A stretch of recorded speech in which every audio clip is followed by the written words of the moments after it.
Here's a number that should stop you cold. In 1995, the average cannabis sample seized in the United States contained about 4% THC. By 2022, that number was over 16%, and today's concentrates, the wax, the shatter, the vape carts, can run 60 to 90%. That's not a stronger version of the same drug. For a teenage brain, that may be a fundamentally different exposure, and the research connecting it to psychosis has gotten hard to ignore. I'm going to walk you through exactly what the studies show, what they don't show, and what actually matters if you're a parent. Let's start with the biggest study we have. In 2019, researchers published a study in Lancet Psychiatry called EU-GEI. They looked at over 900 people experiencing a first episode of psychosis across 11 sites in Europe and Brazil, and compared them to more than 1,200 people from the same communities. People who use cannabis daily had about 3 times the odds of a psychotic disorder compared to people who never used. And for those using high-potency cannabis every day, the odds were nearly 5 times higher. But here's the finding that got everyone's attention. The researchers estimated that if high-potency cannabis simply weren't available, roughly 1 in 3 new psychosis cases in London might never have happened. In Amsterdam, the estimate was 1 in 2. And this isn't one study standing alone. A separate meta-analysis in Schizophrenia Bulletin pooled 10 studies covering nearly 67,000 people. It found the same pattern, and then something important, a dose-response relationship. The more cannabis, the higher the risk. That's one of the signals scientists look for when they're trying to figure out whether something is a real effect or just a coincidence. So why does age matter so much here? The teenage brain isn't a small adult brain. It's a brain in the middle of a massive renovation. Through adolescence and into the mid-20s, the brain is doing something called synaptic pruning, trimming away unused connections and strengthening the ones that matter.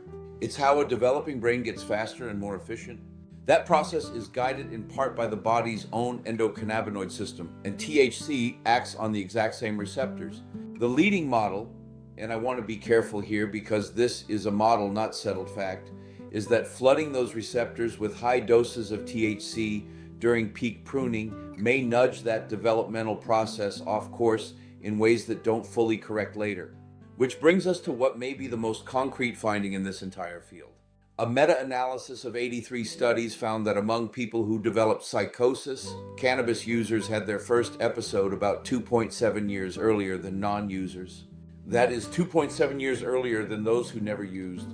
And in a separate analysis, daily users of high-potency cannabis had an onset roughly 6 years earlier than people who never used. Now here's the detail that convinced a lot of skeptics. Researchers ran the same comparison for alcohol. No significant effect on age of onset. The finding appeared to be specific to cannabis. Think about what those years actually mean. Psychosis typically emerges in the early 20s.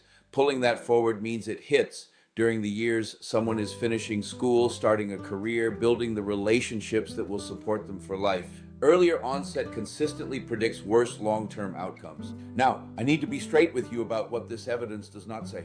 It does not say cannabis causes schizophrenia in the way a virus causes an infection. Most people who use cannabis never develop a psychotic disorder. Not most, not many, a small minority. The honest framing is that cannabis appears to be a significant risk factor, one that interacts with genetics, with family history, with other stressors. It seems to load the dice rather than determine the outcome. And those population estimates I mentioned, they assume causality. Other researchers have pushed back on that assumption in the same journal. That debate is real and it's ongoing. But here's why I still think this matters enormously. Cannabis is one of the very few risk factors in this entire picture that a family can actually do something about. You can't change your genes. You can change what a 15-year-old is exposed to. So what actually matters practically? First, age is the strongest lever you have. The risk appears concentrated in the developing brain. Every year of delay is meaningful, and starting before 15 appears to be the highest risk window of all. Second, potency and frequency are where the danger lives. Occasional use of low-potency cannabis is not the same exposure as daily dabbing. The studies keep pointing to the same 2 dials, how strong and how often.